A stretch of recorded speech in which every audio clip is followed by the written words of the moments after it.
Empezamos entonces. Bien, muy buenas tardes. Estamos en esta sexta clase del curso de redacción de documentos parlamentarios.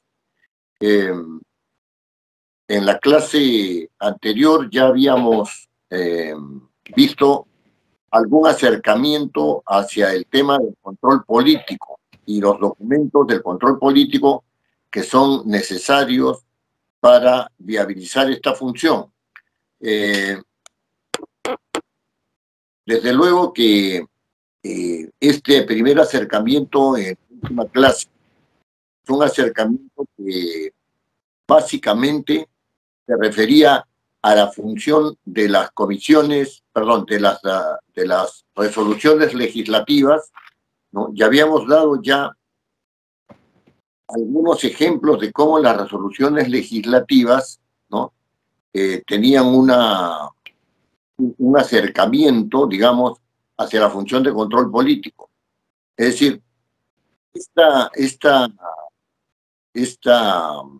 digamos, esta modalidad de ejercer la función legislativa, me refiero a las resoluciones legislativas, no es solamente una modalidad que esté referida a la función legislativa propiamente dicha, sino que también tiene que ver con la función de control político.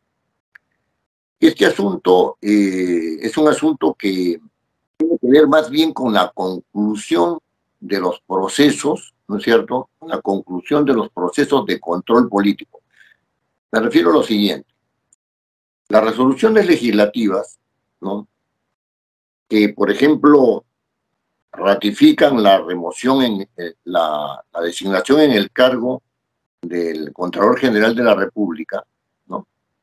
Se hacen por medio de una resolución legislativa. Es decir, que se termina el procedimiento para llegar a un acuerdo de quién va a ser el Contralor, y eso al final, ¿no es cierto?, se convierte en una resolución del Congreso. En este caso, en una resolución legislativa del Congreso, ¿no es cierto?, así con esa denominación, ¿no? Si se destituye al Consejo de Ministros, si se elige o se cesa al defensor del pueblo, todo eso concluye en una resolución legislativa. El día de hoy vamos a referirnos, ¿no?, a la función legislativa, pero desde el punto de vista de la generación, ¿no es cierto?, de una acción de control político. Disculpen, he dicho algo impreciso. Vamos a referirnos a la función de control político, pero desde su generación. Es decir, no de la conclusión, sino desde su generación. Muy bien. Entonces, reflexionemos un poco acerca de la función de control político. La función del control político, digamos que un poco se ha puesto de moda en todos los parlamentos del mundo. Se dicen que los parlamentos están sobre legislando, ¿no? Y en consecuencia hay demasiada legislación. Y demasiada legislación significa que hay una legislación que no puede ser conocida por los usuarios, ¿no es cierto?, y que requiere muchas veces de una intermediación de los especialistas. Es decir, los abogados se van especializando en derecho civil, derecho penal, qué sé yo, derecho tributario, derecho aeronáutico, derecho de las comunicaciones, derecho referido al medio ambiente, etcétera, etcétera, ¿no?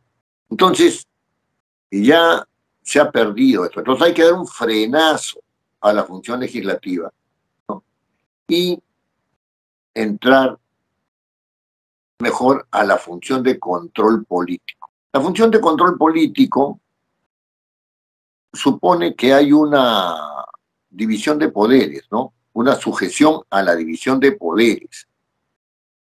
Esto quiere decir que cuando se habla de que existe una división, lo que se quiere decir es que existe una autonomía. ¿Qué significa la autonomía? La autonomía significa que cada uno de los poderes del Estado tiene que obrar en su ámbito sin la interferencia de los otros poderes del Estado. De tal manera que no puede ser que, desde el punto de vista del principio de separación de poderes, ¿no? No puede ser posible de que un poder se inmiscuya en las acciones o en las competencias del otro poder. Entonces, el Poder Judicial no puede inmiscuirse en las acciones del Poder Legislativo, el Poder Ejecutivo no puede inmiscuirse en las acciones del Poder Judicial, el Poder Legislativo no puede inmiscuirse con los otros índices. Esto que se refería, esta división de poderes que se refería solamente, ¿no es cierto?, a los poderes del Estado, de organización del Estado, ahora también se ha extendido, ¿no es cierto?, a los órganos constitucionales autónomos. ¿Qué es un órgano constitucional autónomo? Es un órgano que es creado por la Constitución, ¿no es cierto?, y cuyas funciones se realizan con una autonomía análoga, no igual, análoga a la de los poderes del Estado. Por ejemplo, el Tribunal Constitucional es un órgano constitucional autónomo. La Junta Nacional de Justicia es un órgano constitucional autónomo. La Contraloría General de la República es un órgano constitucional autónomo. Entonces, ya no se habla en la teoría del control político, ¿no es cierto?, en la teoría del control político, ya no se habla de tres poderes del Estado que están actuando autónomamente, sino de tres poderes del Estado, ¿no es cierto?, que desde el punto de vista de la división de poderes, ¿no es cierto?, no siendo poderes también tienen autonomía, ¿no es cierto?, y autonomía constitucional, autonomía constitucional. Sin embargo, este actuar, y me voy a referir a los poderes del Estado, solamente a los tres poderes del Estado y los demás van a estar como sobreentendidos, ¿no? Me refiero a los organismos constitucionales autónomos, ¿no? Supone que entre ellos hay un equilibrio.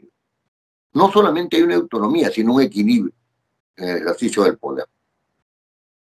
Y ese principio de equilibrio en las relaciones entre los poderes del Estado, ¿no es cierto?, supone que existe también una atención de cada poder del Estado para que no se invada sus fueros. Siempre habrá la tentación de que un poder del Estado intente invadir los fueros de otro poder del Estado.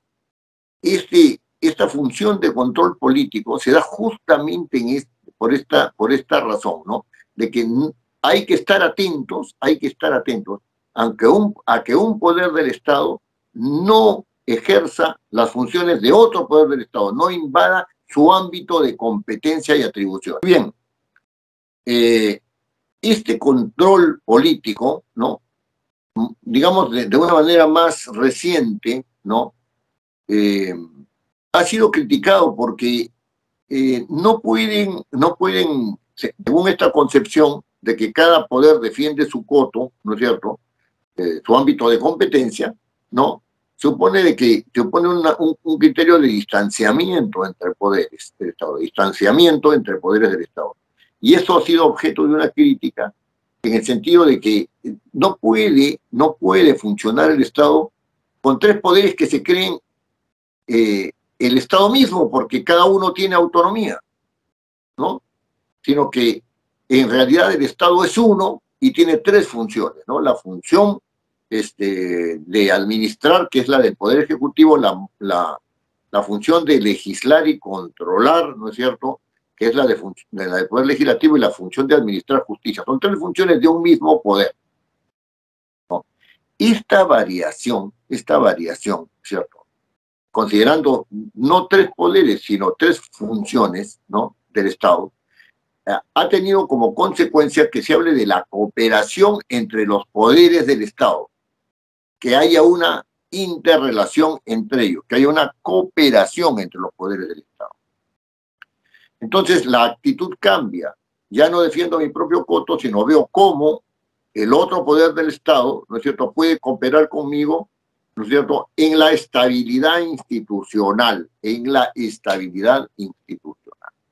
¿no? Gran parte de lo que estamos viviendo, ¿no?, en este momento en el Perú, tiene que ver con la primera concepción, de digamos, de autonomía de los poderes, donde los poderes se controlan, ¿no es cierto?, más que una noción de control político, ¿no es cierto?, en razón de la cooperación que se puede hacer, sin, por supuesto, invadir los fueros, ¿no? Invadir los fueros. Muy bien. Hay diversos tipos de control, ¿verdad? Diversos tipos de control. Hay un control de carácter político, ¿no? En el caso nuestro, en el caso del Perú, el control político se ejerce por el pedido de cuestión de confianza, ¿no es cierto? Viene el gabinete, ¿no?, a debatir la política general del gobierno y las medidas necesarias para su implementación, ¿no? Así lo dice el artículo 130 de la Constitución, ¿no? Y se discute y se debate las políticas del gobierno y el Parlamento le da o no le da la confianza. Esa es una, ¿no es cierto? También hay debate político cuando se trata, ¿no?, de un problema de importancia nacional. Ese problema de importancia nacional, ¿no?, es un asunto que tiene que ver con algo que ponga en atención a los órganos del Estado, ¿no es cierto?, respecto respecto de un asunto que puede tener implicancias negativas, ¿no es cierto?, y hay que, digamos, reformularlo para que tenga consecuencias positivas, ¿no es cierto? En el Parlamento nuestro últimamente no ha habido debate político y en consecuencia digamos, esta modalidad de realizar el control político no ha sido muy feliz, ¿no? O sea, no feliz porque no se ha llegado a conclusiones, sino porque ni siquiera se ha planteado la posibilidad de un debate político. Les pongo el siguiente ejemplo.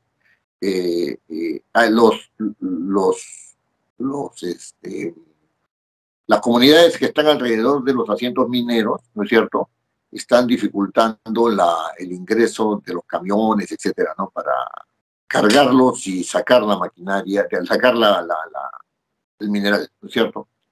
Esto viene siendo recurrente en varias ciudades del país. Otro asunto es el de la minería ilegal, ¿no es cierto?, el uso excesivo e inapropiado del mercurio, ¿no?, y la constante infestación de los ríos. Otro asunto es el tema agrario, ¿no? Los productores agrarios están viendo que no hay una respuesta de los organismos del Estado respecto de eso. Y en el Parlamento, ¿cierto?, que es el que hace control político, no hay debate sobre esto, no hay debate. No recuerdo yo desde hace mucho tiempo que se haya convocado en el Parlamento a un debate, después vamos a ver cómo se hace esto, ¿no? Después vamos a ver cómo se hace esto, a un debate sobre cualquiera de estos problemas o análogos o similares. No, solamente para debatir eso y adoptar un acuerdo y decirle al Poder Ejecutivo, ¿no es cierto?, que es el encargado de la administración del Estado, ¿no?, que la administración en el sentido amplio, ¿no?, y decirle al Poder Ejecutivo, ¿saben qué? Ya el Parlamento piensa sobre esto en tal sentido y llamamos la atención del Poder Ejecutivo respecto de esto. No hay acuerdos en el Parlamento de carácter político. Otra de las formas que hay para realizar la función político es, digamos, medir un poco la moralidad, ¿cierto? Pero no solamente en el sentido de si los que detentan el poder tienen valores, se mueven en razón de valores, sino además si es que han transgredido sus funciones y si tienen alguna connotación de carácter penal, ¿cierto? Si esta transgresión tiene una connotación de carácter penal. Y entonces ahí se forman comisiones investigadoras, se realiza el antejuicio político, se plantea la vacancia del presidente, etcétera, ¿no? Y entonces todo esto tiene que ver con el desempeño en el ejercicio del poder, ¿no? Después hay, digamos, un control de carácter normativo. ¿Qué significa esto? Por ejemplo, el Parlamento delega en el Poder Ejecutivo eh, legislar y el Poder Ejecutivo emite decretos legislativos. El Parlamento realiza control sobre ello. Después, el Ejecutivo tiene atribuciones para emitir decretos de urgencia. Bueno, el Parlamento también controla esos decretos de urgencia, ¿cierto? Y también el Parlamento puede ejercer control sobre la suscripción de los tratados internacionales ejecutivos, ¿no es cierto? Y entonces el Poder Ejecutivo informa y el Parlamento se pronuncia sobre si ese tratado internacional ejecutivo merece, ¿no es cierto?, la aceptación del Congreso o no. Eh, También hay, digamos, un asunto de carácter normativo cuando el Parlamento se controla a sí mismo, ¿no? Y entonces ejerce sus funciones en razón de modificar o no modificar, por ejemplo, eh, el código de ética, ¿no es cierto? El código de ética parlamentaria. Bien, estos son básicamente los tipos, ¿no?, de control que podría realizar el Parlamento. Pero hay asuntos que han sido un poco dejados de lado, ¿no? Por ejemplo, se dicen que hay una muy alta cantidad de leyes que debían ser reglamentadas por el Poder Ejecutivo y el Poder Ejecutivo aún no hace la reglamentación. El Parlamento ha ejercido, digamos, una presión muy pequeña, ¿no?, para que esto se realice. Yo entiendo que el Parlamento debería tener, por lo menos en la vía de su reglamento, ¿no?, una competencia para hacer seguimiento, ¿no?, y sancionar a los responsables de la no reglamentación de las leyes que emite. Muchas de las leyes que emite no entran en vigencia hasta que no se hayan reglamentado. Y eso es algo antiparlamentario porque el Parlamento da la ley para que se cumpla y que se cumpla en un plazo perentorio, en un plazo señalado por la misma ley. Entonces hay una especie de burla o una especie de obstrucción, ¿no es cierto?, de la labor legislativa del Parlamento y del beneficio que eso traería para la sociedad si es que la norma no se reglamenta. Eso debería ser objeto de control político. Otro de los aspectos que el Parlamento debería tener en cuenta es la supervisión, ¿no es cierto?, la supervisión, o sea, el control, ¿no?, de los textos únicos ordenados. Resulta que hay una ley que ha sufrido múltiples modificaciones. Entonces el Ejecutivo saca un decreto supremo y establece un tubo, ¿no?, lo que se llaman los tubos, ¿no?, textos únicos ordenados, incorporando todas las modificaciones. Como no hay control acerca de los tubos, ¿no?, de los textos únicos ordenados, entonces lo que está sucediendo es que el Poder Ejecutivo, por esa vía, ¿no es cierto?, y esto constituye una sospecha fundada, ¿no?, estaría modificando algunos de los artículos que habría emitido el Parlamento en desconocimiento del Parlamento mismo. Y otro de los aspectos que a mí me parece que debían ser también supervisados, y así era antes, ¿no?, y así era antes, cuando había bicameralidad, es el nombramiento de los comandantes generales de las Fuerzas Armadas y de la Policía Nacional, ¿no?, que antes eran de competencia del Senado de la República, ¿no? Porque evidentemente esos nombramientos no son de carácter político y tienen que ser realizados en un órgano que exprese la multiplicidad de las opciones y no solamente por el Poder Ejecutivo, ¿no? Ya hemos, no recuerdo si nos hemos referido a los decretos de urgencia, pero el Parlamento también ejerce control sobre los decretos de urgencia, pero aquí hay un detalle muy interesante. Cuando se cierra el Congreso, dice la Constitución que el Poder Ejecutivo gobierna, ¿no es cierto?, mediante decretos de urgencia. Como el Parlamento no puede dar leyes, entonces da decretos de urgencia. ¿Cómo entender un decreto de urgencia en una situación no habitual? Es decir, cuando el Parlamento no puede controlar ese decreto de urgencia. Se dice que lo envían al Poder Legislativo para que la Comisión Permanente, que no puede ser disuelta, se pronuncie sobre ellos y que después dé cuenta al nuevo Congreso. Eso es un chiste de mal gusto, ¿no es cierto? Porque no hay posibilidad de control, ¿no? En realidad, en la vía de los hechos, esa disposición no es viable para controlar los decretos de urgencia.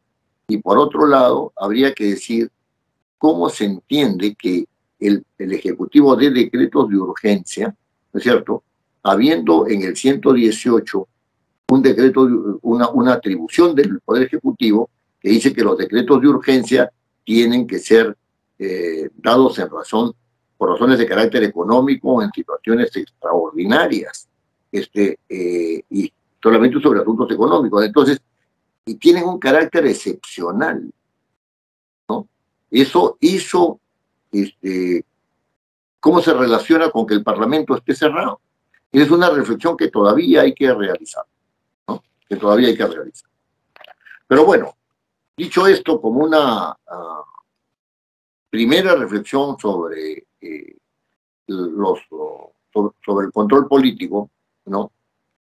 Aboquémonos ahora a ver cómo se viabilizan, o sea, cuáles son los documentos que viabilizan la función de control político.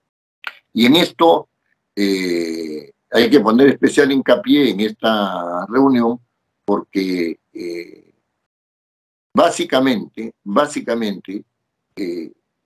estos documentos van a dar inicio, ¿no es cierto?, a los actos de control, político.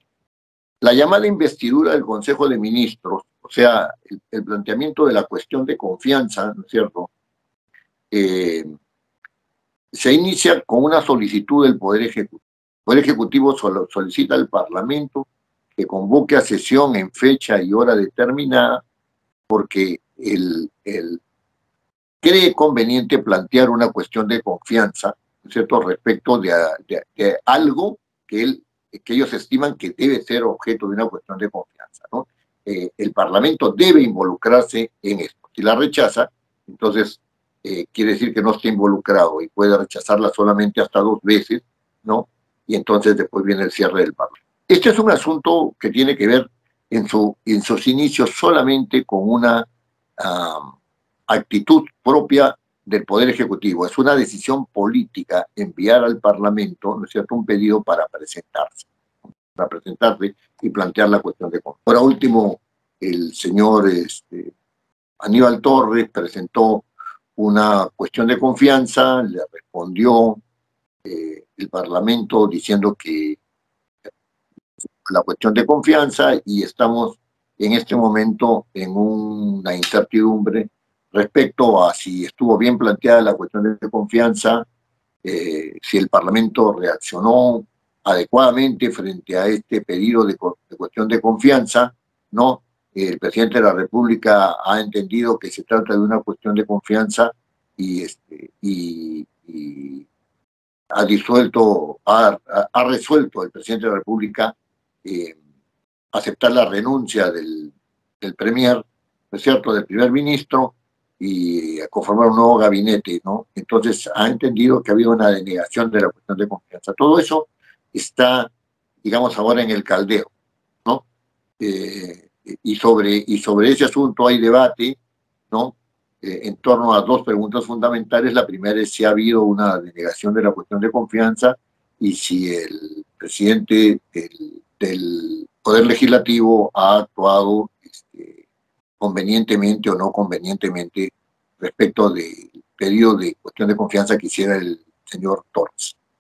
Pero este es un asunto cuyos inicios le corresponden al Poder Legislativo mediante un oficio, una carta para pedir fecha y hora para que la sesión se realice y se plantee. En el caso de la interpelación, ¿no? La interpelación se plantea por medio de una moción, ¿no es cierto?, de orden del día. Esta interpelación, ¿no?, que está normada en el artículo 131 de la Constitución, permítame leerla, es una modalidad que se tiene para con los ministros, ¿no? Esta modalidad que se tiene para con los ministros, ¿no?, es de carácter obligatorio. La Constitución en su artículo 131 dice: es obligatoria la concurrencia del Consejo de Ministros o de cualquiera de los ministros cuando el Congreso los llama para interpelarlos. La interpelación se formula por escrito y debe ser presentada por no menos del 15% del número legal de congresistas, 20 congresistas. Debe ser presentada, o sea, suscrita por 20 congresistas. Para su admisión, ¿no es cierto?, en la sesión plenaria, ¿no?, se requiere el voto del tercio del número de representantes hábiles. Son alrededor de 40, ¿no? Alrededor de 40, porque hay que ver cuántos no están hábiles, ¿no? Hay que ver cuántos no están hábiles. Muy bien.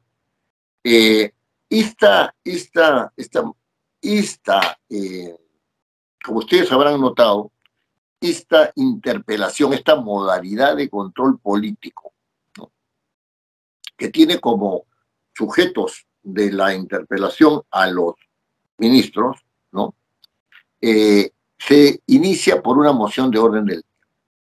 Y aquí una de las funciones que tiene la moción de orden del día, en este caso, es una función interpelativa, ¿no? Existe otra modalidad de control político, que es la invitación. Y esta invitación al Parlamento se puede realizar al Consejo de Ministros o se puede realizar a cada ministro por separado, ¿no? Esta es una invitación, evidentemente, para informar, ¿no?, y puede dar origen a un debate en el Pleno del Congreso. En el artículo 129 de la Constitución se habla de esta invitación al Pleno del Congreso, al Pleno del Congreso. Es decir, los ministros son invitados al Pleno del Congreso. Y el instrumento que se utiliza para la invitación es la moción de orden del día. Un ministro es invitado al Pleno del Congreso por medio de una moción de orden del día. Sin embargo, en el reglamento del Congreso se ha establecido, ¿no?, una modalidad de invitación que pasa por un acuerdo de comisiones, ¿no es cierto? Una comisión se reúne y decide invitar a un ministro, ¿no es cierto? Lo invita al ministro por medio de un oficio o una carta, según se decida administrativamente, ¿no? Da cuenta de eso a la mesa directiva del Congreso, ¿no? Pero al enviar ese oficio, esa carta, tiene que adicionar, ¿no es cierto?, el motivo de la invitación, y no solamente eso, sino el acuerdo adoptado, ¿no es cierto? Una copia del acuerdo adoptado, ¿no?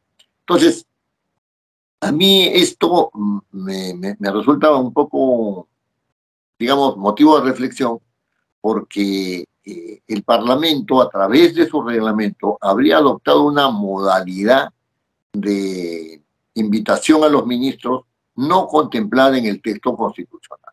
El texto constitucional solo contempla la invitación a los ministros al Pleno del Congreso.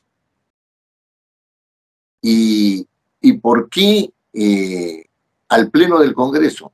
Porque el Pleno del Congreso puede arribar a la conclusión de que el ministro puede ser censurado, puede ser pasible de una acusación constitucional, etc. Las comisiones no. De tal manera que yendo a la comisión el ministro va, ¿no es cierto?, dice lo que tenga que decir o lo que quiera decir y no pasa nada. Salvo que la comisión se ponga de acuerdo, ¿no es cierto?, y vea la forma de elevar una moción de orden del día diciendo que el ministro debe ser objeto de una acusación constitucional por tal y tal razón, pero todo se va a resolver en el Pleno, a través del trámite correspondiente. Entonces, allí hay como una especie de desvirtuación del mandato constitucional, ¿no? Desde mi punto de vista. Otra modalidad, ¿no es cierto? Otra modalidad de control político es la modalidad de la censura. Y sí, se pueden censurar a los ministros, se pueden censurar a todo el gabinete, pero para ello se tiene que emitir una moción de orden del día, ¿no? Esta censura, no solamente esta capacidad de censurar al gabinete o a los ministros, no solamente se reduce a ellos, el Parlamento puede censurarse a sí mismo con una medida de control político. Es un control al interior de su propio órgano. Y de hecho, se han planteado censuras contra la mesa directiva del Congreso. Todo eso se plantea a través de una moción de orden del día, ¿cierto? Ahora bien, se han dado, que yo sepa, por lo menos 2 casos en este control intraórgano, ¿no? Que ha permitido pensar la censura, ¿no es cierto?, al interior del Parlamento de los titulares de las comisiones. Por lo menos en 2 casos se ha presentado mociones al interior de las comisiones para censurar al presidente de la comisión. En esos 2 casos la presentación no ha procedido, ¿no? Es decir, se ha rechazado la posibilidad de censurar. Y hay un detalle más, ¿no? Que en cuanto al procedimiento se refiere, no sé por qué razón, cuando se presenta la moción de censura contra algún miembro de la mesa directiva o la mesa directiva en su totalidad, se establece un procedimiento que se inicia con la admisión de esa moción respecto de la censura de la mesa directiva. Esto a mí no me parece correcto. No me parece correcto, porque la moción que presenta un congresista para censurar a algún miembro o a toda la mesa directiva es una moción entre pares. Es decir, un congresista está censurando a otro congresista que ahorita está en el cargo. Quiere censurarlo. Y por lo tanto ahí no hay admisión. De frente hay que pasar al debate, ¿no es cierto? Se tienen que retirar de la sala los que probablemente sean censurados. No pueden participar en el debate, ¿no es cierto? Salvo que quieran hacer defensa propia, ¿no? Pero pueden esperar tranquilamente en la sala de la presidencia, no, de la vicepresidencia, ¿no? Y después serán notificados de la resolución del Pleno. Si no son censurados, regresan, y si son censurados, evidentemente se produce su vacancia en el cargo. Allí hay varias cosas sobre las cuales reflexionar, pero las censuras se realizan a través de mociones de orden del día. El otorgamiento de confianza también se realiza a través de una moción de orden del día. La formación de comisiones investigadoras también se realizan a través de mociones de orden del día. El pedido de vacancia del presidente de la República, ¿no? Por mociones de orden del día. Este asunto me parece a mí, aunque no hay claridad a este respecto, o sea, me refiero a que no hay claridad porque no hay norma clara, ¿no? Las mociones de orden del día también debían proceder, en este caso, para vacancia en el cargo, ¿no es cierto?, de los vicepresidentes, si es que hubiera que vacarlos, ¿no? Si es que hubiera que vacarlos. Otra de las modalidades que contempla, en este caso, el reglamento del Congreso de control político es la estación de preguntas, ¿no? La estación de preguntas tuvo inspiración, ¿no?, tanto en el Parlamento británico como en el Parlamento español, donde tiene una tradición muy larga, ¿no?, la estación de preguntas. En el Parlamento peruano, mientras se realizó, porque hace muchos años que no se realiza, ¿no?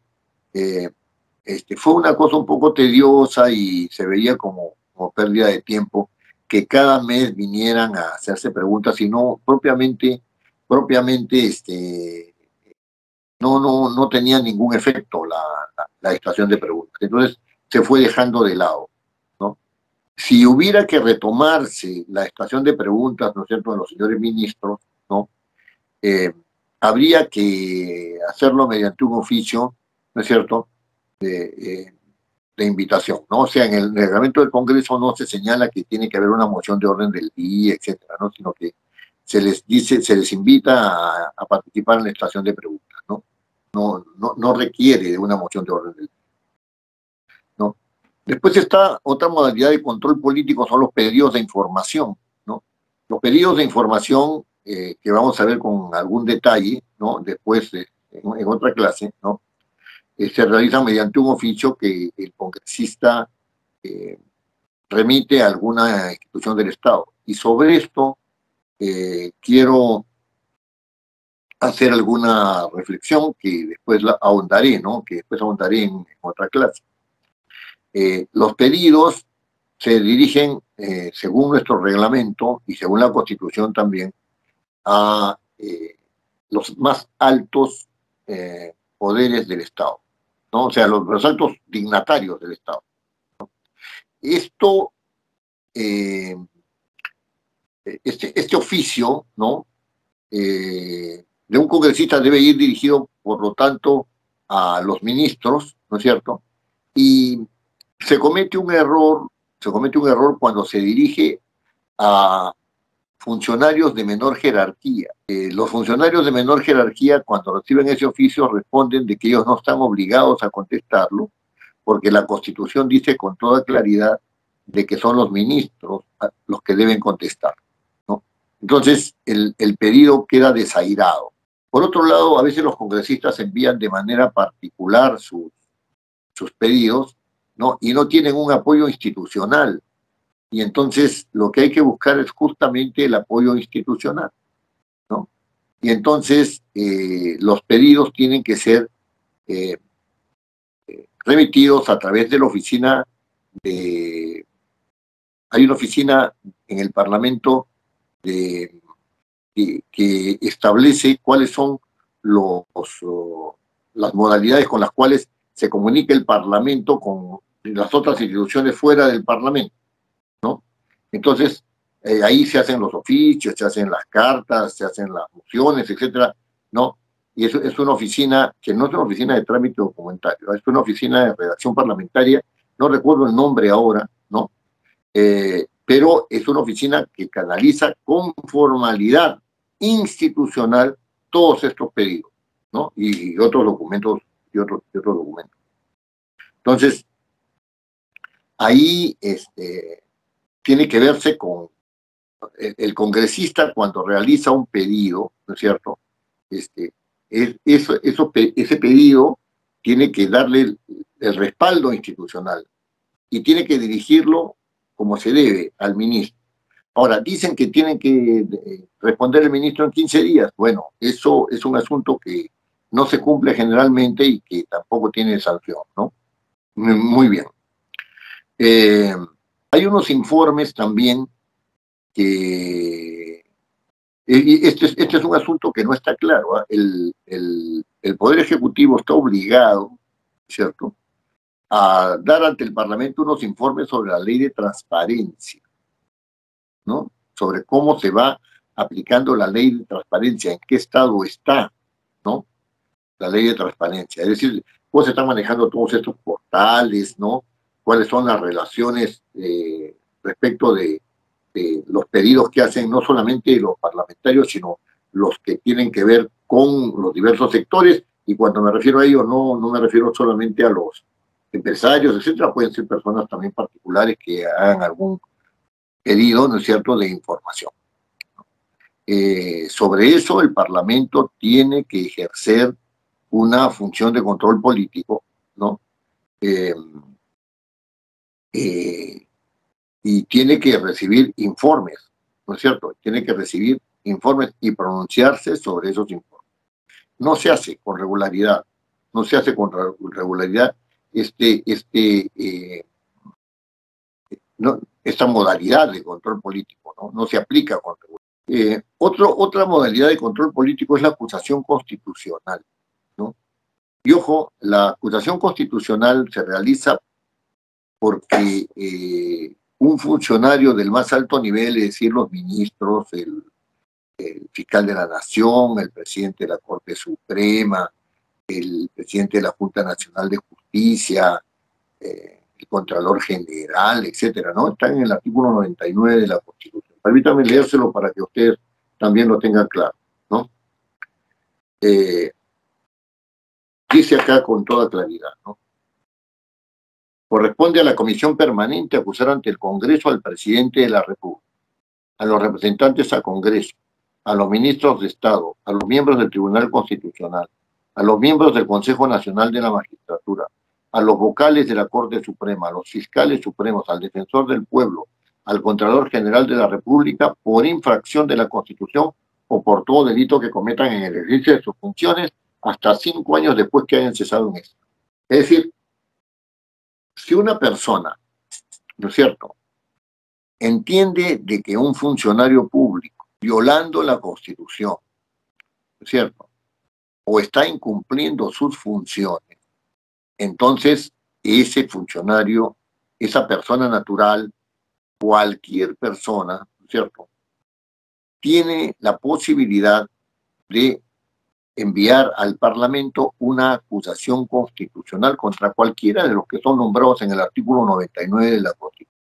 Esto significa la acusación constitucional, ¿no es cierto?, puede ser hecha por cualquier ciudadano. Ahora, hay requisitos, evidentemente, para que la acusación constitucional proceda. No es que a mí se me ocurre y yo envío una acusación constitucional al Parlamento. Hay requisitos. Entonces hay requisitos de admisibilidad y hay requisitos, o sea, hay requisitos para la admisión de ese pedido de acusación constitucional y hay requisitos para proceder a la acusación constitucional. Requisitos de procedibilidad, así se llama.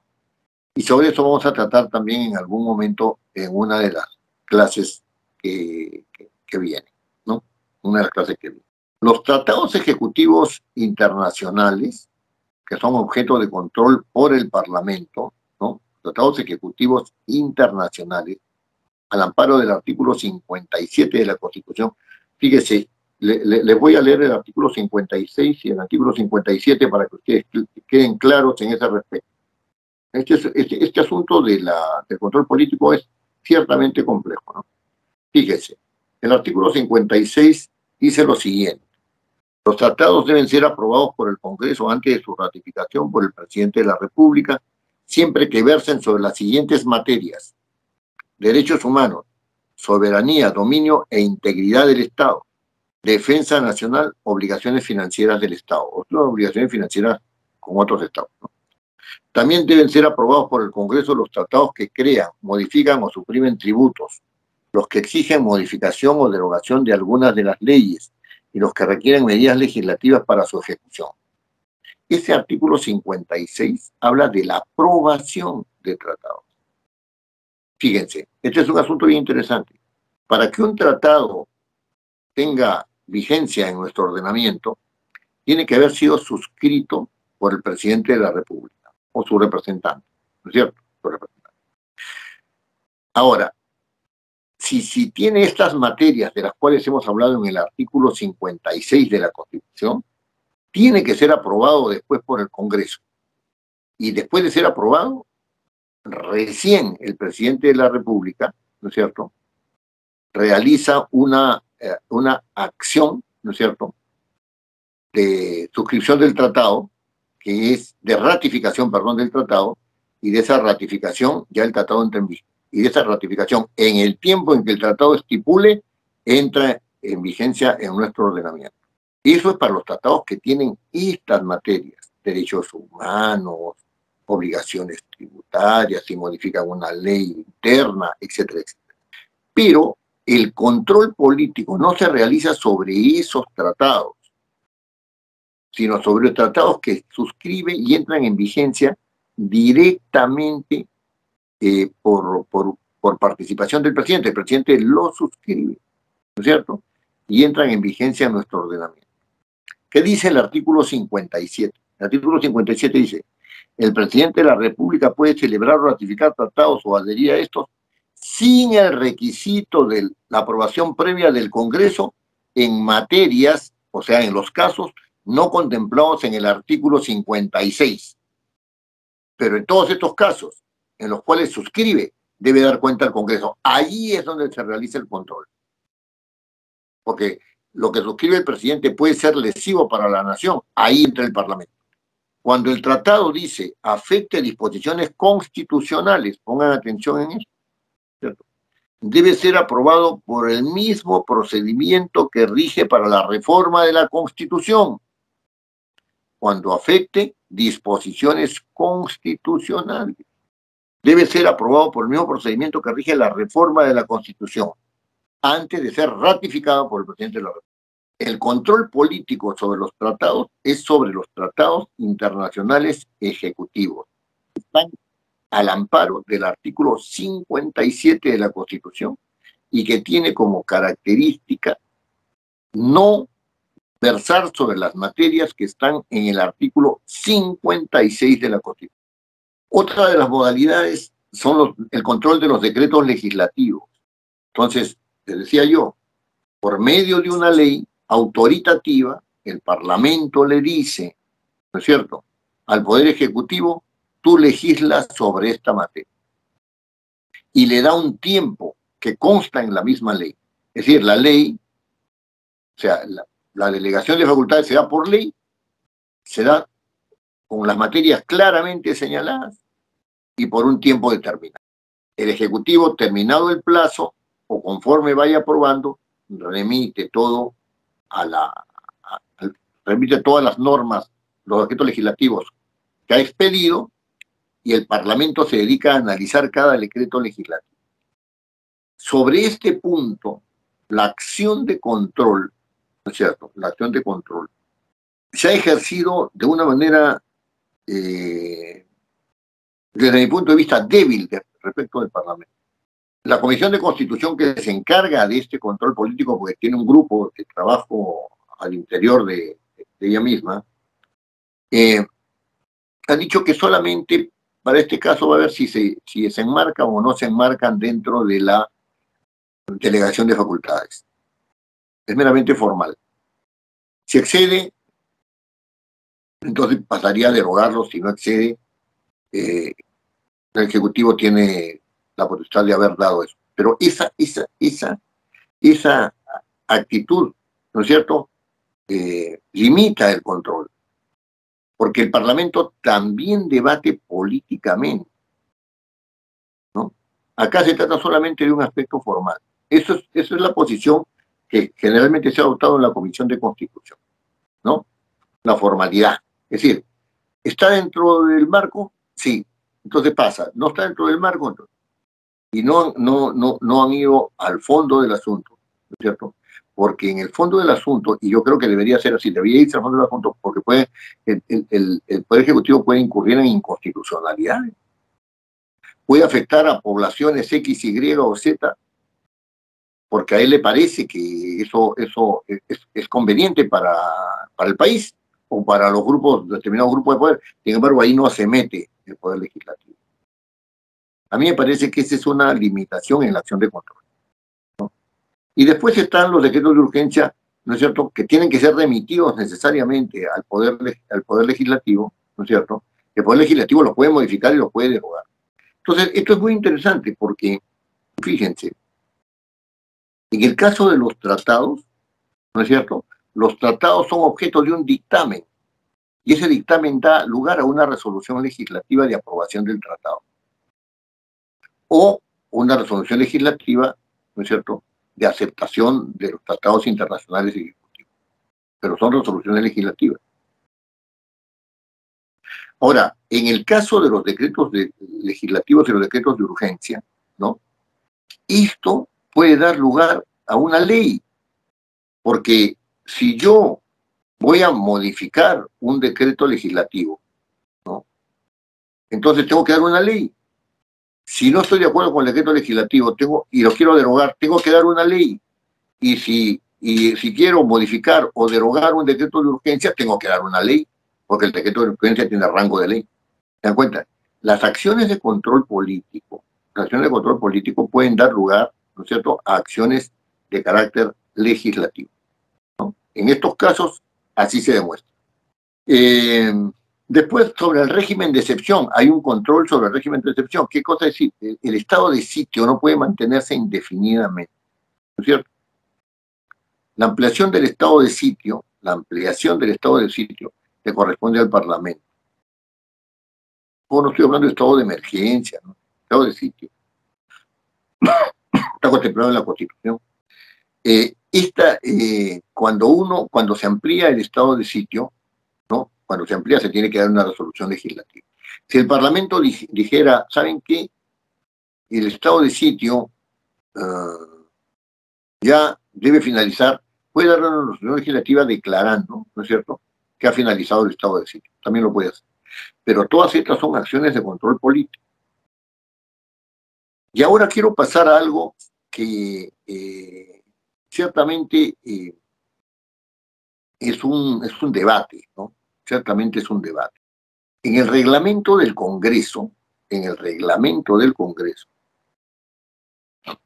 se establece que después de las funciones de control político, ¿no?, se establece que el Parlamento nombra a altos funcionarios. Este nombramiento de altos funcionarios no es concebido como un acto de control político. Se separa del control político. Y la verdad es que yo estoy pensando que deberían incorporarse como lugares propios del control político y se refieren a los titulares justamente de los órganos constitucionales autónomos.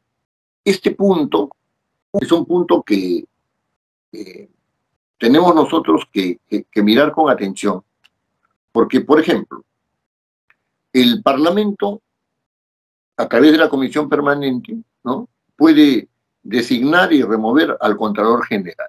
La designación podría no ser concebida como un acto de control político, pero la remoción, de todas maneras, porque tiene que haber una causal para la remoción, ¿no es cierto?, del Contralor General de la República. Y la remoción solamente se puede dar como consecuencia de la designación.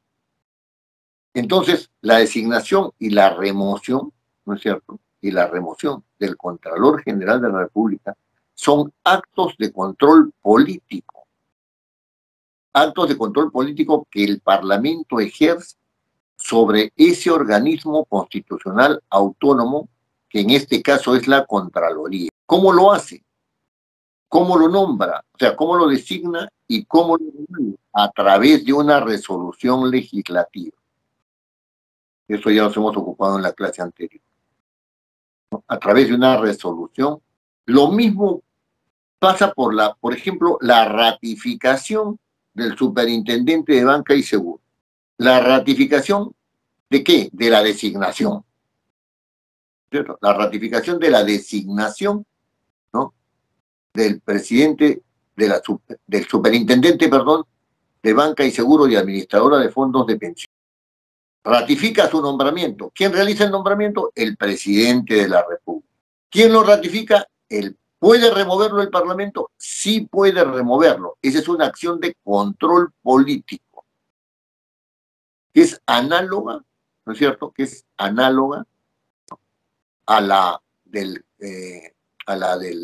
Contralor de la República. Este asunto, ¿no?, también se realiza por una resolución legislativa. Y entonces, ¿cómo no considerar, ¿no es cierto?, dentro del organismo de control político, dentro del mecanismo de control político, ¿no es cierto?, estos dos actos de nombramiento, ¿no?, de ratificación de un nombramiento y de remoción de estos altos funcionarios? Después, el Parlamento también nombra y remueve al defensor del pueblo por un mandato constitucional. Puede hacerlo, está dentro de sus atribuciones, ¿no es cierto? Por ejemplo, si el defensor del pueblo no cumple con los dos informes anuales ante el Parlamento, lo puede remover. Y esto también se realiza por medio de resolución legislativa, ¿no? Estamos ante otro titular de un organismo constitucional autónomo. Por eso les decía yo en un principio que no basta con que el control político sea un control político entre los poderes del Estado, sino que el Parlamento ejerce control político también sobre los organismos constitucionales autónomos. En el caso de la Junta Nacional de Justicia, ¿no?, el asunto es distinto. Hay control político también, pero es distinto. ¿Por qué? Porque el Parlamento no nombra a los miembros o a los integrantes de la Junta Nacional de Justicia, ¿no? Pero el Parlamento sí puede removerlos.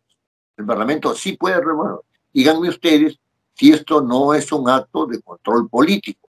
Entonces, aquí hay aquí hay actos de control político, ¿no es cierto?, que tienen que ser ejercidos sobre los organismos constitucionales autónomos, discúlpenme que venga insistiendo en esto, ¿no?, y que están más allá del control y que son complementarios, ¿no es cierto?, al control que ejerce el Parlamento sobre los otros poderes del Estado. El caso del Tribunal Constitucional es interesantísimo. Sus miembros son nombrados por una resolución legislativa, ¿verdad? Y son removidos, ¿cierto?, por una resolución legislativa previa acusación constitucional. Aquí, permítanme ustedes digamos, es solamente para su ilustración, ¿no? Este acto de control político, ¿no?, es muy interesante porque se dice que el Tribunal Constitucional es el supremo intérprete de la Constitución. El Parlamento está obligado, ¿no es cierto?, a cumplir con un fallo o con los fallos del Tribunal. Esos fallos del Tribunal Constitucional, evidentemente, tratándose de un organismo constitucional autónomo, están posibilitados por atribuciones que tiene el Tribunal Constitucional, y esas atribuciones del Tribunal Constitucional están dados para declarar la inconstitucionalidad, ¿cierto?, la inconstitucionalidad, ¿cierto?, de las normas. También se pronuncia en última instancia sobre acciones de garantía. Pero refirámonos un poco a este asunto de competencia del Tribunal Constitucional. La pregunta es, si el Parlamento los nombra por medio de una resolución legislativa y los remueve, ¿no es cierto?, por medio de una resolución legislativa, ¿no es cierto?, previa acusación constitucional, evidentemente, quiere decir que el Tribunal Constitucional es dependiente del Parlamento. Algunos de ustedes tendrán resistencia frente a esta afirmación. El asunto viene mejor fundamentado cuando uno se da cuenta de que el único órgano que interpreta la Constitución que tiene capacidad interpretativa tanto de la Constitución como de las leyes, las propias leyes que da, es el Parlamento del Congreso. El Tribunal Constitucional no tiene atribuciones constitucionales para interpretar las leyes. Y si se interpreta que el Tribunal Constitucional tiene atribuciones para interpretar las leyes, lo tiene con una sola finalidad: declarar o no su inconstitucionalidad. En consecuencia, hay un problema no resuelto. El Parlamento puede oponerse a un fallo del Tribunal Constitucional. En el imaginario social, ¿no es cierto?, o sea, es común entender de que no. Pero esto tiene también unas variantes que habría que reflexionar. el Tribunal Constitucional, ¿no es cierto?, es, por un lado, conformado por el Parlamento, ¿cierto?, y por otro lado, en su propia norma, ¿no?, dice que solamente son obligatorios los fallos del Tribunal Constitucional que tengan efecto vinculante, y así quede indicado en el propio fallo. Sin embargo, ahora algunos han salido a decir que todos los fallos del Tribunal Constitucional tienen efecto vinculante. Les digo esto porque la acción de control político que el Parlamento puede ejercer sobre el Tribunal Constitucional, acusando constitucionalmente a aquellos que crea el Parlamento que han violado la Constitución o que han cometido delito en el ejercicio de sus funciones. Esa acción de control, ¿no es cierto?, pasa por una concepción acerca de quién es el intérprete de la Constitución. Y ahí hay una disputa, ¿no es cierto? Sin embargo, al único que se le da competencia o atribución, atribución para interpretar las leyes es el Parlamento, inciso 1 del artículo 102 de la Constitución. Lo dejo ahí planteado. Lo dejo planteado.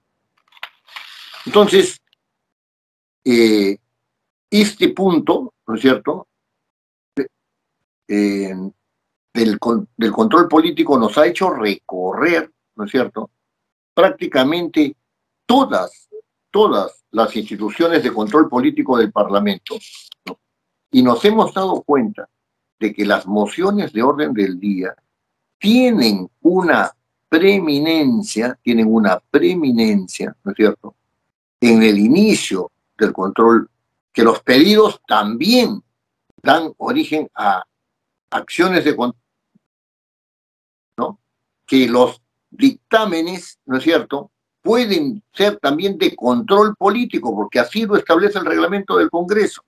Si yo quiero controlar si se ha hecho bien, si se ha realizado bien un tratado, ¿no es cierto?, un tratado internacional ejecutivo, ¿no es cierto?, lo tengo que hacer a través de un dictamen que me da como resultado una resolución legislativa, ¿no es cierto? Pero si quiero modificar o derogar un decreto legislativo, tengo que hacer un proyecto, y ese proyecto será un proyecto de control político, motivado por el control político. Y si quiero derogar o modificar un decreto de urgencia, tengo que hacer un proyecto de ley, porque el decreto de urgencia tiene rango de ley. Ahora, las resoluciones legislativas también ejercen el control político, ¿no? Pero las resoluciones legislativas, si bien ejercen el control político, ¿no es cierto?, se dan como resultado. Es decir, yo he decidido nombro, doy una resolución legislativa. Decido remover una resolución legislativa, ¿no es cierto? Entonces, se dan como resultado, pero todos son resultados, son diferentes formas de realizar las modalidades de control. Muy bien. Entonces, vamos a recorrer en la segunda parte de esta clase, ¿no? Ahora vamos a hacer un pequeño intermedio, ¿no? Vamos a recorrer este asunto de las mociones de orden del día, que son las que, digamos, se utilizan con más asiduidad, ¿no es cierto?, para enfocar y para realizar las funciones de control político. ¿Hay alguna pregunta hasta este instante, antes del intermedio? Muy bien. Entonces, vamos a hablar ahora sobre este instrumento, ¿no es cierto?, que se utiliza con mucha frecuencia, ¿no?, y que conocemos como moción de orden del día, ¿no? La moción de orden del día no es un acto de carácter legislativo. ¿Da lugar a un acuerdo? Sí. Generalmente es un acuerdo de carácter político que tiene implicancias constitucionales y que puede tener implicancias penales, ¿no?, generalmente. Pero implicancias políticas, de todas maneras. La fundamentación la fundamentación de las mociones de orden del día se encuentra en el artículo 68 del reglamento del Congreso. Ese artículo 68 del reglamento, las mociones de orden del día son propuestas mediante las cuales los congresistas ejercen su derecho de pedir al Congreso, o sea, hay un pronunciamiento colegiado, ¿cierto?, que adopte acuerdos sobre asuntos importantes para los intereses del país y las relaciones con el gobierno. Se presentan ante la Oficialía Mayor del Congreso y proceden en los siguientes casos: solicitud de conformación de comisiones de investigación. Segundo, pedidos de interpelación y de invitación al Consejo de Ministros o a los ministros en forma individual para informar. Tercero, pedidos de censura o negación de confianza al Consejo de Ministros en su conjunto o a los ministros en forma individual. D, pedidos de censura o proposición de confianza a los miembros de la mesa directiva del Congreso.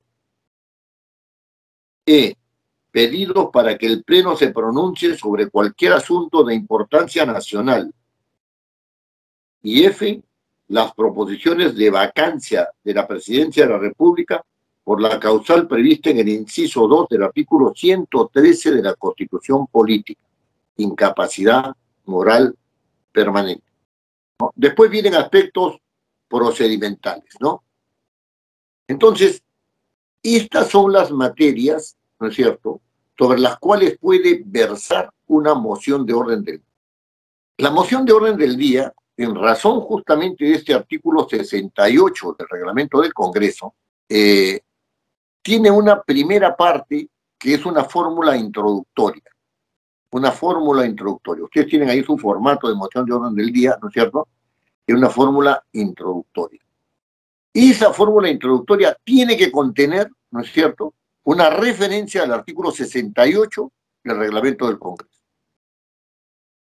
El congresista que suscribe en razón de lo dispuesto en el inciso octal del reglamento, del artículo 68 del reglamento del Congreso, presenta a consideración del Congreso la siguiente, y centrado, ¿no es cierto?, el tipo, ¿no es cierto?, el tipo de documento de control político, moción de orden del día, un poco más abajo y centrado, moción de orden del día. Esta fórmula introductoria, ¿no?, esta fórmula introductoria puede ser complementada, porque en la Constitución hay artículos que tienen que ver justamente, ¿no es cierto?, justamente con con cada una de las materias. El pedido de informes, el pedido de formación de comisiones investigadoras, etcétera. Todo eso está normado en la Constitución. Entonces puede aludirse también a los artículos constitucionales correctos. Entonces, detrás de este título, moción de orden del día, ¿no?, moción de orden del día, que hay que colocarlo en este momento para diferenciarlo de pedidos y de lo que fuera, vienen las consideraciones por las cuales se sustenta la moción de orden del día. Vamos a tomar como ejemplo, ¿no?, la conformación de comisiones investigadoras. Y entonces, una comisión investigadora es aquella que se dedica a investigar, como su nombre lo dice, ¿no es cierto?, un asunto que es de interés nacional. Muy bien, este asunto, ¿no es cierto?, dice la Constitución y también lo dice el reglamento, que tiene que ser sobre un asunto de interés público, ¿no? ¿Qué cosa significa de que se trata, de que se forma una comisión investigadora sobre un asunto de interés público? El artículo 97 de la Constitución, permítame leerlo: el Congreso puede iniciar investigaciones sobre cualquier asunto de interés público. Esto es el fundamento constitucional. Entonces, yo quiero formar una comisión investigadora, tengo que demostrar que se trata de un asunto de interés público. La pregunta es, ¿qué se entiende por un asunto de interés público? Estoy entrando en la fundamentación de la moción para el caso de la formación de una comisión investigadora. ¿Qué se entiende por un asunto de interés? Y entonces, aquí el debate aún no ha finalizado, porque se entiende que se forma una comisión investigadora por un asunto de interés público, donde los actores tienen que ser actores del sector público. Es decir, se va a investigar por alguna causal, una causal de investigación, a cualquier funcionario público. Aquí no hay solamente es el ministro, no, aquí entran todos, cualquier funcionario público. Respecto de las competencias que ejercen sobre un asunto de interés del sector correspondiente, quiere decir esto, que entender un asunto de interés público, si se adopta esta posición, excluye a aquellos que son actores en instituciones privadas, que el Congreso no puede investigar, por ejemplo, a un conjunto de empresas. O sea, me refiero al Parlamento, ¿no? No puede investigar a un conjunto de empresas privadas, que no puede investigar a organismos internacionales, así tengan su sucursal aquí en el Perú, porque ellos no incurrirían en sus actividades en un asunto de interés público, porque serían instituciones de carácter privado o de carácter supranacional.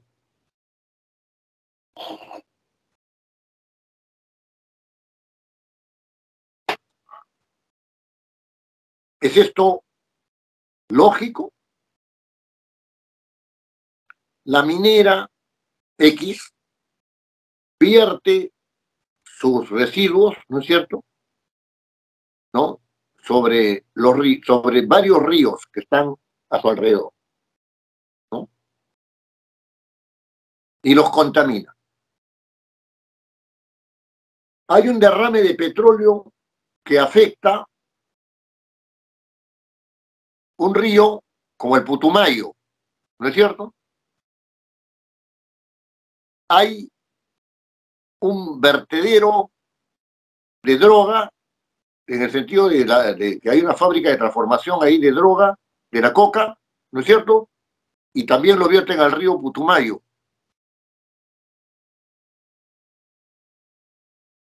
Y entonces empieza, ¿no es cierto?, estas versiones, en el sentido de verter, ¿no es cierto?, ¿no?, empiezan a contaminar las aguas, ¿no es cierto?, y producen asuntos de la población. Como se trata de actores privados y de actores que tienen que ver con actividades ilícitas y por lo tanto están al margen de la ley, no habría un asunto de interés público. ¿Es esto cierto? ¿Cómo entender el asunto de interés público? Uno de los casos más interesantes que ha habido en el Parlamento, es el caso de la Federación Peruana de Fútbol, en los tiempos del señor Burga. El señor Burga fue citado a una comisión investigadora porque se entendía que la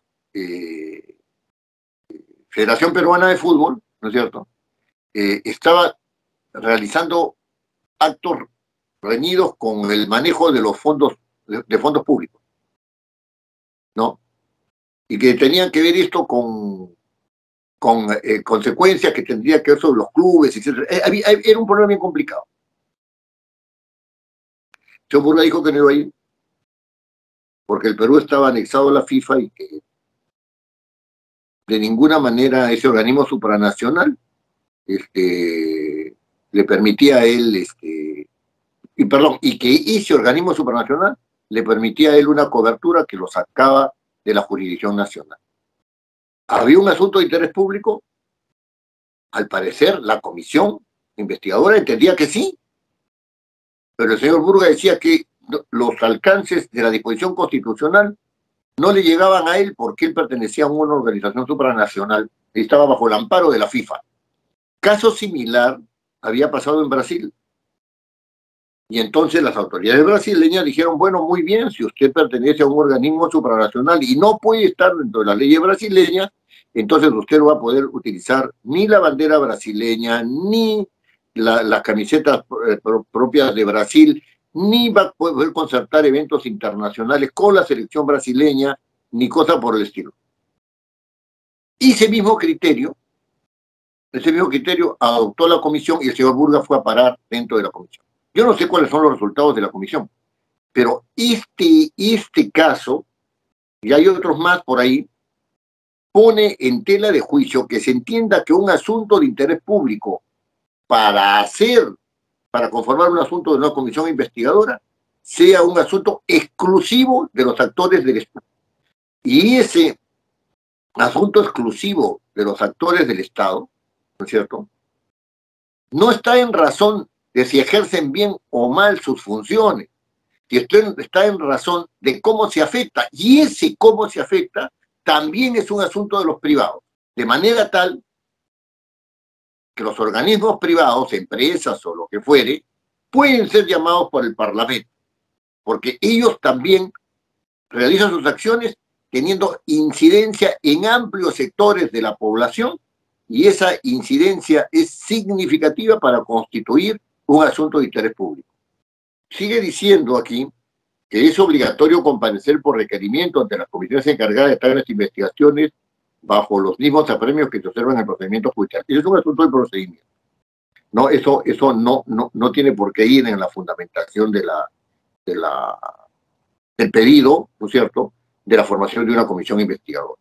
Este asunto de la formación de la comisión tiene que dilucidar en sus considerandos, fíjate que estoy utilizando la palabra considerando, ¿verdad?, en sus considerandos tiene que dilucidar por qué se trata de un asunto de interés público, por qué se pide la comisión investigadora para tal fin.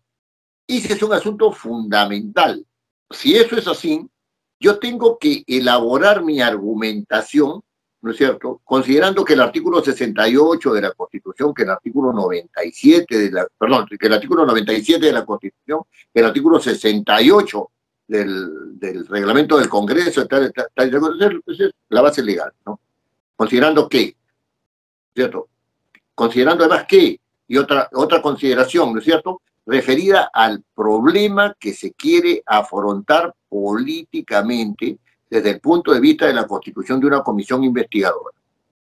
Y entonces, esa fundamentación es una fundamentación que la moción de orden del día tiene que establecer sólidamente para que se forme la comisión investigadora.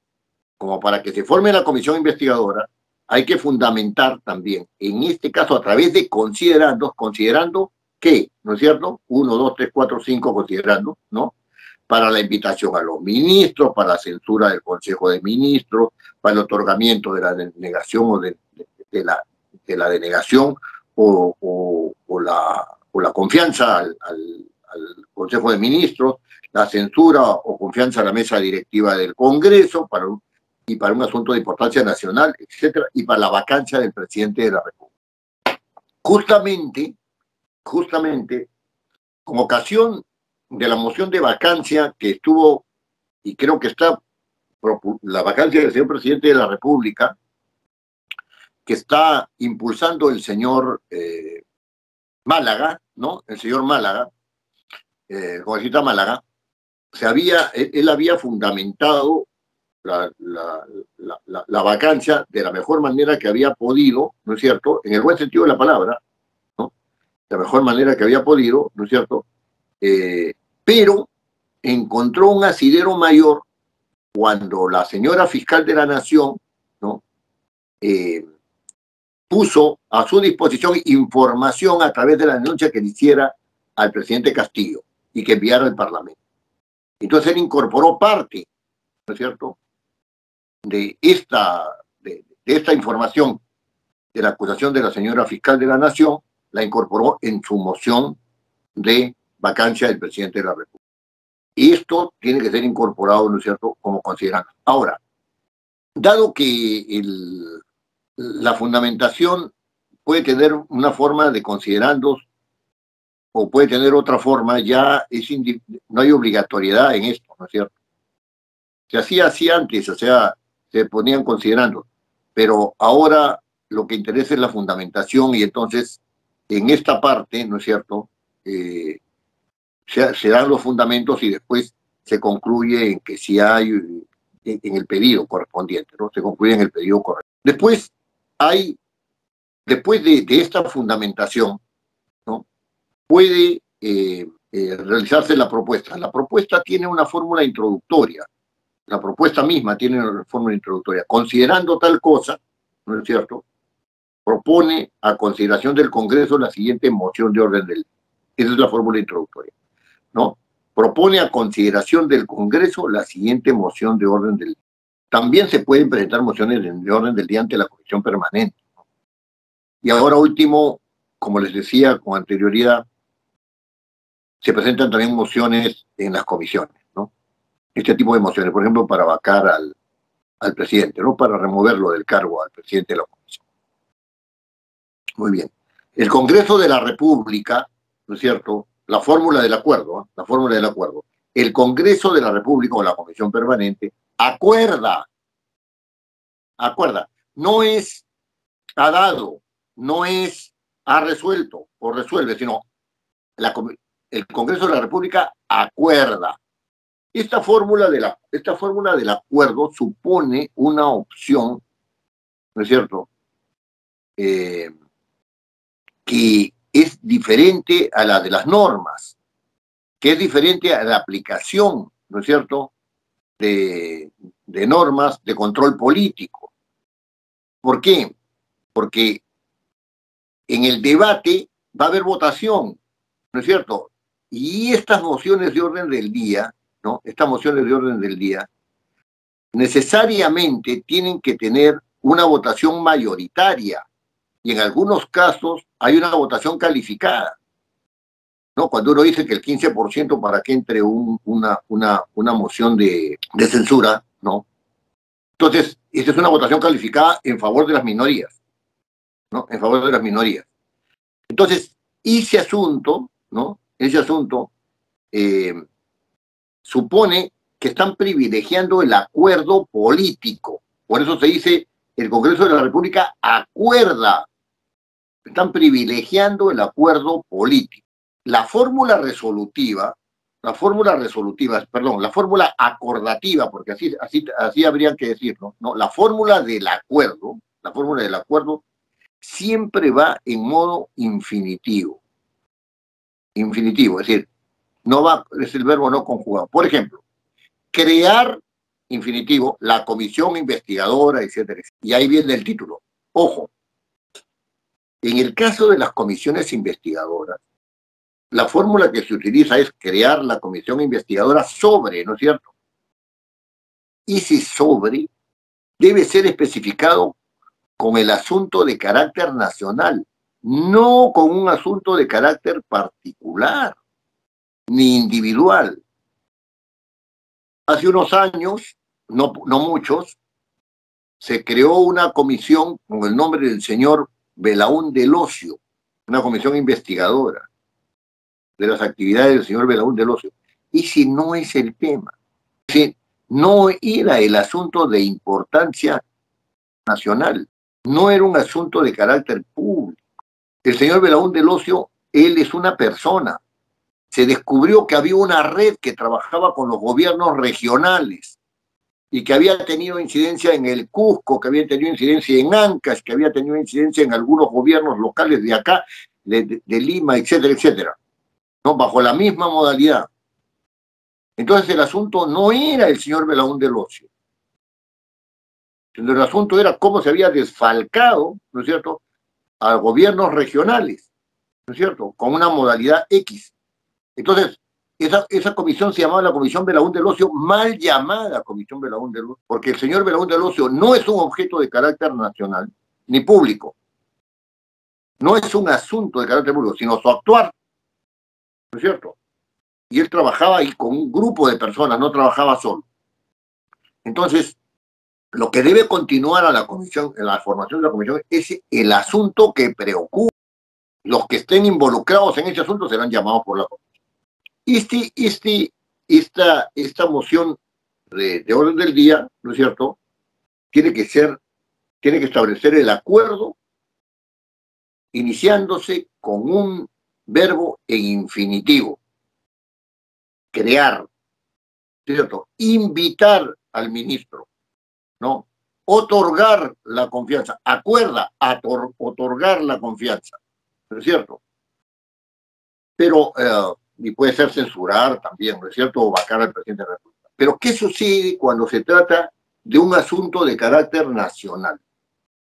Sobre un asunto, porque dice el artículo 68, ¿no es cierto?, que se trata de un pronunciamiento, que las mociones de orden del día pueden tratar acerca de un pronunciamiento nacional. Estas mociones de orden del día fundamentalmente tienen una función de control político, ¿no es cierto? Pero en algunos casos ese control político funciona en razón de un pronunciamiento político del órgano parlamentario. No necesariamente con una acción de control, sino con un pronunciamiento político del órgano parlamentario que implica una toma de posición del Parlamento frente a otros poderes del Estado o frente a organismos constitucionales autónomos, ¿no es cierto? Entonces, ¿qué pasa, no? Vamos a ponernos en el caso de la huelga de los señores trabajadores del campo en Ica, o de las movilizaciones que están habiendo ahora en Ayacucho, ¿no es cierto? En este momento hay una huelga de 3 días en Ayacucho. Razones agrarias. Ese es un asunto de importancia nacional, pero por supuesto que es un asunto de importancia nacional, eso no solamente para Ayacucho, ¿no es cierto? Ayacucho tiene relaciones de productos agrarios y de productos industrializados en pequeñas, es verdad que no es una gran escala, ¿no?, con una gran parte del sur, ¿no es cierto? Una gran parte del sur, es un asunto de importancia nacional, que además puede escalar, ¿no es cierto? Puede escalar, puede ir a otros departamentos, ¿no? Hay debate en el Parlamento acerca de eso para decir qué está haciendo el ministro de Agricultura a ese respecto. ¿Cómo concluye una acción de estas, digamos, de toma de posición política por el Parlamento? Bueno, hace tiempo que en el Parlamento no hay debate político, ¿no? Hace tiempo. El Parlamento no se reúne para discutir el problema del agro en Ica, ni las movilizaciones nacionales en todo el Perú.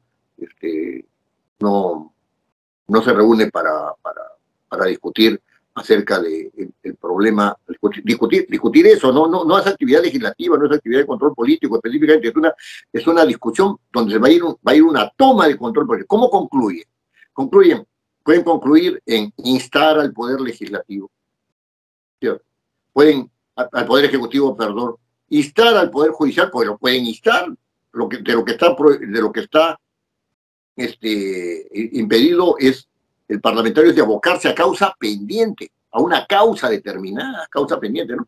Pero puede opinar sobre lo bien o lo mal que está funcionando el Poder Judicial, ¿no es cierto? O la Fiscalía, o la Junta Nacional de Justicia, ¿no es cierto? Puede pronunciarse sobre eso. Y entonces es un pronunciamiento político derivado de una moción. La moción que está proponiendo, ¿no es cierto? La moción está proponiendo, en razón del artículo 68 y de otros artículos constitucionales que le sirven de fundamento, ¿no es cierto? Está proponiendo, según una determinada fundamentación, ¿no es cierto?, instar en este caso, ¿no es cierto?, instar en este caso al Poder Ejecutivo para tal cosa y tal otra. Por ejemplo, a pronunciarse sobre cuál va a ser la política agraria, hacer un pronunciamiento oficial, ¿no es cierto? Requiere del ministro un pronunciamiento oficial sobre esto y lo otro. Requiere del señor presidente de la República, a través del ministro lo puede hacer. Ahí puede instar eso no es interferencia de funciones, porque no le está diciendo, haz lo que yo quiero. No le está diciendo eso. Le está diciendo que se pronuncie sobre ese tema y cuáles son las medidas de solución y que se pronuncie formalmente. De ahí puede derivarse en otras acciones, en otro momento, lo que fuere. Pero está tomando posición, ¿no es cierto? Si Antes habían, por ejemplo, mociones de orden del día sobre el pronunciamiento del Parlamento sobre la intervención cubana. ¿Con quién tenían que ver? Con el Ministerio de Relaciones Exteriores. Cuando Porras Barrenechea se pronuncia sobre el bloqueo a Cuba, en contra del bloqueo a Cuba por Estados Unidos, ¿no es cierto? Eso fue un acuerdo del Senado, que era bicameral. ¿Se dan cuenta? Ahora ya no hay eso. Sobre la guerra de Ucrania, el Parlamento nuestro se ve lejanísimo y sin embargo las consecuencias están aquí. Y no hay debate sobre eso en el Parlamento. Sobre las relaciones con Ecuador, no hay debate en el Parlamento. Y ahí hay un problema con Ecuador, el asunto de Puyango Tumbes, de todo este asunto, ¿no? Y además se están descubriendo de que se vendió parte del territorio, etcétera, en la época de Fujimori, por ahí. Sobre eso no pasa nada. El Perú está en la anomia. ¿Por qué? Porque el Parlamento no debate. Y esa es una forma de control político. Cuando el artículo 68 del reglamento nos da todas las posibilidades de las mociones de orden del día, nos está diciendo, ¿no es cierto?, que efectivamente a través de estas mociones de orden del día es posible realizar funciones de control, ¿cierto? Y nos dice específicamente que el control se puede hacer a través de comisiones investigadoras, de interpelación, de invitación a los ministros, de censura al Consejo de Ministros, de censura a la mesa directiva del propio Congreso, ¿no es cierto?, o alguno de sus miembros, ¿no es cierto?, de otorgar la confianza o no otorgar la confianza, etcétera, ¿no? Son acciones todas de control político, pero una de las cosas que no se dice es que el control político no necesariamente se realiza a través de estas instituciones jurídicas parlamentarias, sino que se realiza a través del pronunciamiento del Congreso sobre cuestiones políticas de interés público, o sea, de interés nacional. Mi posición es que interés público tiene que entenderse como interés nacional. Después de realizar todos estos digamos, de conformar todas estas partes de la moción de orden del día como parte del procedimiento de elaboración del documento, se firma. Ojo, son muy pocos casos, ¿no es cierto? Mejor dicho, hay solamente, me parece, un caso, que es el de la interpelación, que requiere votaciones para la presentación, que requiere firmas para la presentación de una votación determinada para la admisión. En los demás casos no se requieren firmas. Basta con una sola firma. Y en los demás casos, ¿no es cierto?, tampoco se requiere una votación, ¿cierto?, para la admisión. Obviamente se admite por mayoría simple. Entonces, en algunos casos, ni siquiera hay admisión. Pero ese ya es un asunto de procedimiento, ¿no? Pero para la presentación sí es importante tener en cuenta eso, para la presentación del documento, ¿no? Una interpelación, 20 firmas, como mínimo, para la presentación. Entonces, este asunto, ¿no es cierto?, es un asunto que coloca las mociones de orden del día en un lugar privilegiado para la realización de la función de control político, que es tan importante en por las consecuencias que puede tener, como la presentación de un proyecto de ley, ¿no es cierto?, como la presentación de un proyecto de ley o de un proyecto de resolución legislativa. Es tan importante como ello. Tiene otras funciones, va hacia otro ámbito, pero es igualmente importante como documento parlamentario para iniciar el proceso de control político. ¿Hay alguna pregunta hasta este momento? Según el señor Jorge Arboleda, todavía no. Todavía me mantengo en permanente escucha de toda tu enseñanza, mi estimado Pepe. Muy bien. Muchas gracias, Jorgito. ¿Hay alguna otra pregunta que se quiera hacer en este respecto? No me digan que no me digan ustedes que no han pensado estos temas, porque la verdad es que si esto le parece novedoso, etcétera, bueno, a mí me alegra mucho que lo sea, pero me gustaría más conversar con ustedes, ¿no? Vamos a continuar, ¿no es cierto?, con algo que a mí me parece... ¿Perdón? Perdóname un segundo. Sí. Ya que insistías con el tema de preguntas, pero a mí no me queda algo claro, ¿no? El Parlamento presenta una moción para formular y formar una comisión investigadora, un poco retrocediendo a tu diálogo, pero hay comisiones investigadoras que no llegan a nada. Entonces, ¿quién fiscaliza, quién hace el control político de esa comisión investigadora que al final no llega a nada? Por favor, ilústrame en ese punto. En realidad, Jorge, allí hay un tema, es un tema de reflexión, ¿no? Claro, no está directamente vinculado a los documentos parlamentarios, pero igualmente lo voy a responder. El caso de los proyectos de ley, ¿no? Pueden presentarse proyectos de ley y no llegar a nada. Es decir, se prefieren unos proyectos de ley a otros por unas opciones de carácter político, etcétera. Algunos tienen mayor importancia, otros tienen menor importancia, esto es cierto. Pero en el caso de una comisión investigadora, este razonamiento que acabo de hacer respecto de la función legislativa no tiene absolutamente ningún sentido. Si se forma una comisión investigadora, ¿no?, tiene que llegarse a resultados. Ahora, cuando yo digo que tiene que llegarse a resultados, no quiere decirse que necesariamente, ¿no es cierto?, tiene que arribar en una acusación constitucional, porque los resultados de una comisión investigadora, los resultados de una comisión investigadora, pueden dar como resultado, en primer lugar, no haya responsabilidades en determinadas personas y 100 otros, o no haya responsabilidades en ninguna, o haya responsabilidades en todas. Perfecto. Pero en el caso en el cual se haya responsabilidades, si esas responsabilidades son de altos funcionarios, es decir, de los funcionarios que están sujetos a acusación constitucional, la comisión investigadora tiene que acusarlos constitucionalmente. Y ahí termina.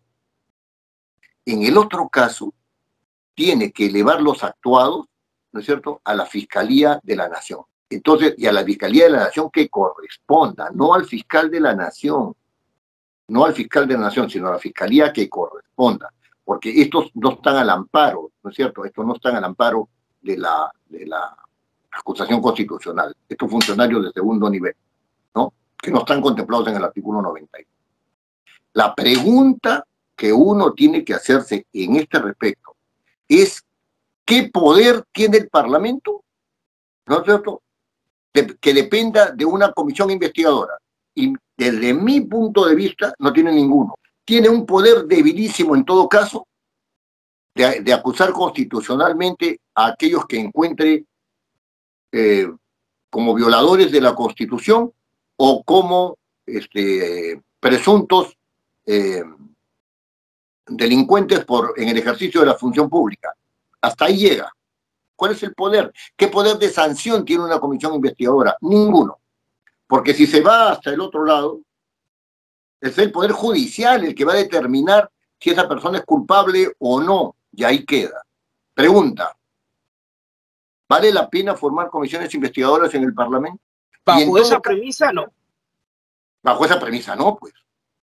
Bajo esa premisa no. Y bajo otra premisa podría ser que sí, porque si de una investigación se produce un pronunciamiento del Congreso por la vía de la moción de orden del día, entonces eso puede hacer explotar el gallinero. Pero esa es una opción política que hasta ahora no se está ejerciendo del Parlamento. Llega la acusación constitucional de los altos funcionarios que han sido investigados y se diluye la acusación constitucional, 7, 8 meses la acusación constitucional, y de repente sale una acusación constitucional, ¿no es cierto?, a media caña, como se dice así. O no sale la acusación constitucional, se archiva. Nada le impide a su Comisión de Acusaciones Constitucionales emitir un informe diciendo que eso se archive, o diciendo que solamente tiene sentido en el extremo tal, y entonces reduce toda la argumentación. Bien o mal, ¿eh? Ese es otro tema, bien o mal. No estoy hablando de intencionalidades políticas ni de nada. ¿Vale la pena realizar investigaciones para caer en un ámbito en el cual la comisión ya no tiene ningún poder, porque el poder pasa a la subcomisión de acusaciones constitucionales o pasa a la fiscalía, a la fiscalía. Es una pregunta que hay que hacerse y que hay que tratar de responder. Si se va a explotar políticamente la investigación, perfecto. Porque esa es una función del Parlamento, la función política.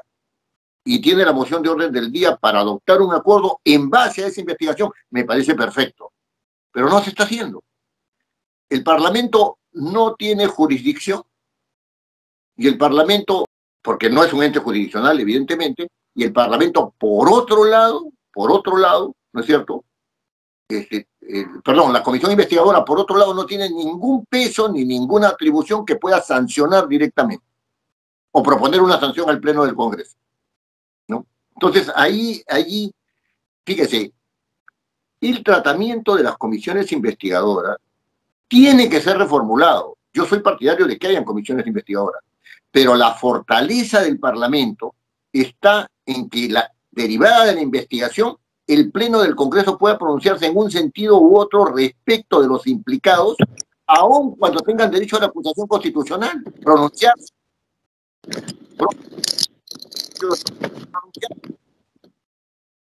¿No? Y ese pronunciamiento político tiene que surtir algún efecto. La gente afuera, ¿no es cierto?, fuera del Parlamento no se preocupa, claro, pues, tiene derecho a pensar de que no se preocupa porque no hay debate político sobre los problemas que está viviendo la gente en este momento. Por ejemplo, el problema del arrasamiento de las comunidades nativas en Madre de Dios y en Iquitos, y también en el centro, ¿no es cierto?, en la selva centro. ¿Qué debate tiene usted en el Parlamento? Ninguno. El Parlamento está fuera de ese asunto. Está fuera de ese asunto. Y con razón, entonces, dice que en el Parlamento que no sirve para nada. La gente no está queriendo que solucione el problema porque sabe que el que tiene que solucionar el problema es el Poder Ejecutivo. La gente está diciendo, ¿te preocupas por mí? Bueno, ya otro terreno que no es propiamente el del curso. Muy bien, ¿hay alguna otra pregunta a este respecto? ¿Usted quiere tomar el uso de la palabra? No, profesor, se me activó. Ah, ya. Sí, pero no, me queda claro lo que está explicando y es súper interesante, como dice nuestro compañero Jorge. La verdad es que estamos aprendiendo muchísimo con usted. Muchas gracias. Ah, ya, bueno, le agradezco mucho la gentileza. Bueno, en realidad, si empiezo el otro tema ahora, me voy a quedar en una pequeña parte. Mejor, si es que no hay preguntas, voy a dar por concluida esta clase y ya nos vemos en la próxima, porque si no, no voy a poder terminar el otro tema. Por eso es que deseaba yo que si ustedes tenían algunas preguntas, puedo quedarme por supuesto un rato más, no hay absolutamente ningún problema. Gladys, ¿usted quiere intervenir? Bueno, doctor, para comunicarles, ¿no?, que la clase presencial que se había previsto para el martes 29 ya no se va a dar, ¿no?, dado que va a haber pleno, y esa clase la estamos postergando para el día jueves. Primero se terminaría con el curso. Ah, usted se refiere a que la clase que no hicimos el 22, las horas las recuperamos el primero. Sí, el primero. Ya, perfecto. Está bien, yo no tengo ningún inconveniente. Está muy bien. A recuperar el primero. Eso sí, les pido por favor, ¿no? Miren, los trabajos que ustedes realizan, yo sé que a ustedes les reviste un gran esfuerzo y tratan de cumplir con esto para las evaluaciones. Sus notas del primer trabajo están colocadas en el aula virtual. Yo voy a corregir este fin de semana la siguiente y ahí lo voy a atender. Y el día martes voy a darles la última evaluación que van a hacer, ¿no es cierto? Entonces, procuren tomar con seriedad cada una de las evaluaciones, háganlo porque el aprendizaje es eso, también requiere de un poco de esfuerzo, ¿ya? Bien, nos vamos a ver también el día primero. Tomen nota, agéndenlo, ¿no es cierto? Por la nochecita a las 6 de la tarde nos vamos a ver para terminar con el curso. El problema es que va a haber pleno, pues efectivamente, el día 29. El asunto está muy movido en el Parlamento. Y en general está muy movido en el ámbito político. ¿Hay alguna otra pregunta? Bien, muchas Profesor, gracias. entonces entiendo que el primero es clase presencial. No. El primero no, ya no va a haber clase presencial porque Ah, ok. sí hay problema. No, yo hubiera querido, francamente, francamente hubiera querido. Sí, pues, pena. No. Todos van a hacer clases así como esto. ¿Ya? Virtual. Ok. Ya, ok. Listo, gracias. No, gracias. Muy amables, que les vaya muy bien. Nos vemos en la próxima.